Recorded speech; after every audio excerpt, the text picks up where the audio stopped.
Let's say if we're transitioning to a community, oh, we're not happy with this vendor, and we'll take a peek. All right, you're not going to be able to get out. You're going to have to speak to the attorney, and you're stuck. Because some agreements, you can put 30 days with or without clause. Okay, we can cancel that agreement. Certain agreements, that's not the case. So how do you avoid it? Because what we're trying to do, I think, is with the listeners is give them input where they can get educated. It's pretty simple. It's budget for legal fees.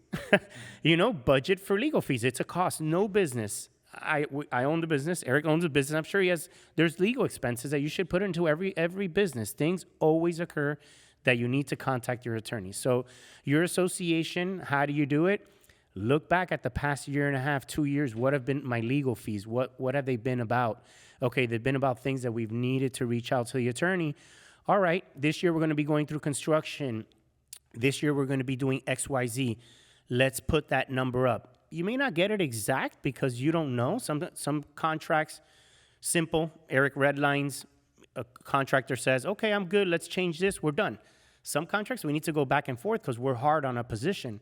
Or we'll make, as a management company, a recommendation. Look, we want to be hard on a weekly report because if they don't give that to us, we're going to be in a bad position or we don't know what's going on. So I would say is budget these kinds of expenses ahead of time, understanding that there's a cost associated to managing the community. And that sounds great. I'm sorry. But that sounds great when, beforehand. Yes. But what if you don't have the funds right now? I'm sure a lot of homeowners are probably like, yeah, that sounds really cool, after the fact, but right now we're in a pickle and let's say we need to do repairs and it's $5 million and we don't have the funds. What happens then? So that you're not in legal, if there's no money, how do you do it? So that occurs all the time because these are nonprofit associations and many associations get put into a pickle, So there's the way we like to look at things, there's always a solution to a problem. Okay, they may not like the solution, That's another that's a whole chapter, other story, yeah. But in reality, if that's the vision of the community, we want to fix this, we want to get this done, then if you're working with a good partner, then they can give you the options. You have the options of if you don't have reserves, let's assume that you do, but you're short. Okay, you have the option of a special assessment. You have the option of a loan. You have the option of amending the budget. As a board, you can amend the budget in the middle of the year. Hey, there's going to need to be a budget change.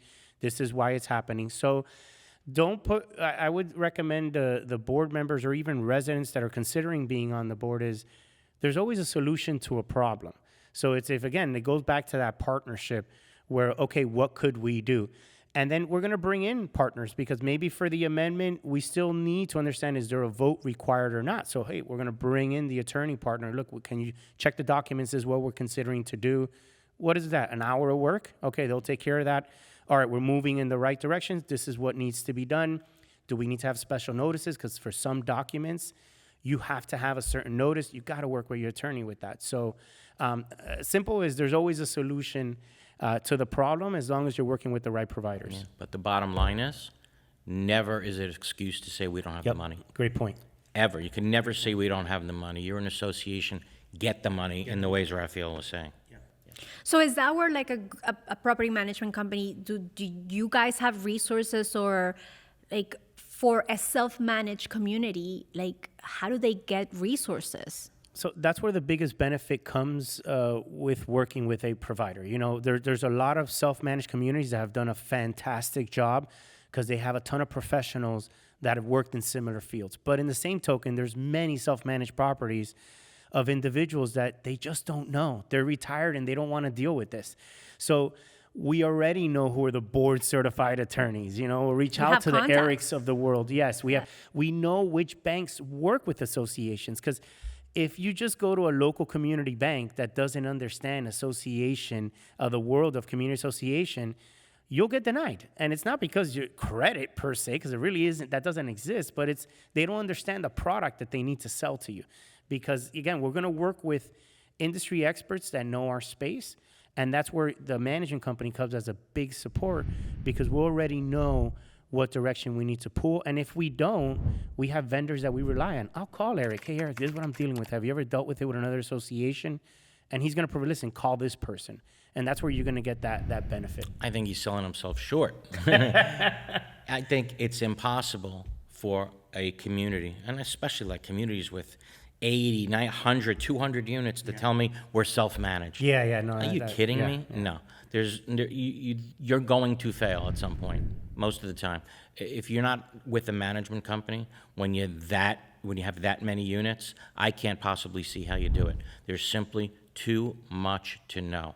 Just the bookkeeping alone, the record keeping, the ledgers, I mean, there's just no way to do it. Yeah, you're completely right. And what we have seen both on the HOA front and on the condo front is we are seeing a lot more self-managed properties contacting us. That's one, because they're realizing the potential implications, not having someone there that at least understands what's going on and can provide that support and guidance. So that is a good point. Get sued one time because you don't have a manager. You'll regret not having a manager in the first place.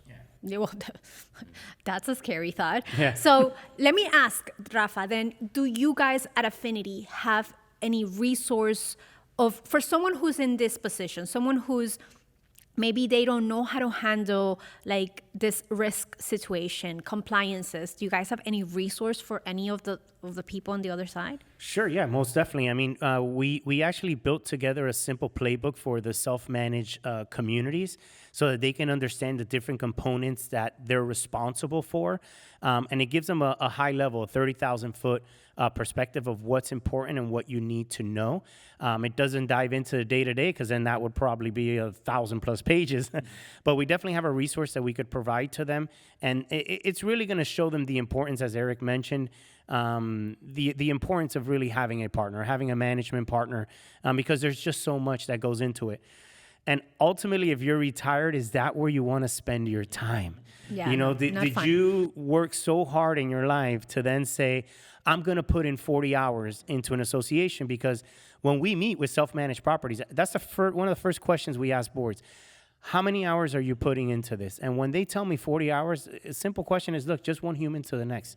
Was this what you plan to do during your Play retirement? golf, something, yeah, anything, right? Anything You know? but this. Yeah, correct. Like, go spend time with your grandkids. Go Exactly. walk your dog. Have some, you know? So for those people who want that resource, let's make it available for them, Sure. Rafa. So whoever is there, there's going to be a QR code in frame so that you guys can go access that resource, because I think it's important. And for someone that is in legal trouble, Eric, do you have any resources? Yeah, like, if of we're course. giving things away, let's just get at it. I think the best thing we can give away is just to have everybody attend the course. I think right? so. Attend the course, attend the board member certification course, even if you're not on the board. Correct. If you want to learn everything that can go on in your community, and really, we had this, people who are not board members learn how hard their board members have it. Yep, 100%. Oh my God, every time I go to those meetings, there's people, like, they don't know that, they think that they're getting paid. Yep. It's like, no, we're No. not getting paid. right.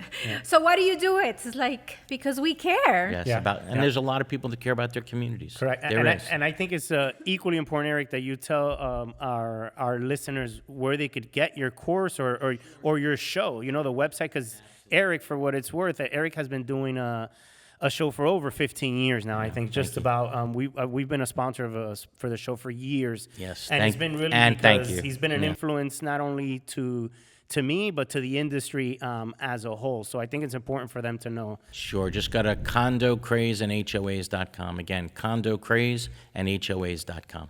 Thank you. Excellent. No, pleasure, Eric. Nice plug. No, and ultimately, we don't get on the board to have legal problems.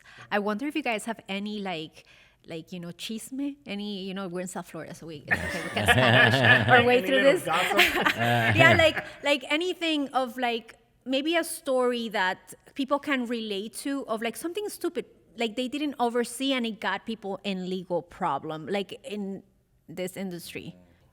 I got a good one. Remember I was saying about how board members can get sued in their personal capacity? So I was involved in a situation one time where these emotional support animals and service animals, that's been the hot topic for the last 10 years 10 now, years right? probably. So long story short, someone shows up at a no-pet condominium in a wheelchair and with a support animal, and the condo says, nope, we don't want you to move in with it. And they get advice from an attorney that says, all right, let's let her in, but let's sue her right away. That's the advice that they got, believe it or not. And they did that. And let's just say it got the federal court judge angry. So you remember I said that if a court finds that if someone acted with the intent to harm somebody, right, for their safety, for their well-being, no insurance, no nothing, and that's exactly what happened to them, because they wouldn't let someone in with a support animal. And let's just say, I got called in after all that mess happened. Wow. And let's just say the people in the community had to pay a lot of money.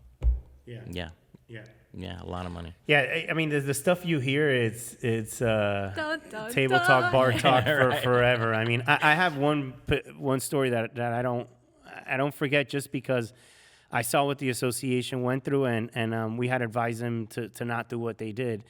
And it was just they didn't want to accept someone into an association for whatever the reason. I won't go into the reason, but they felt they had Rafael, reason.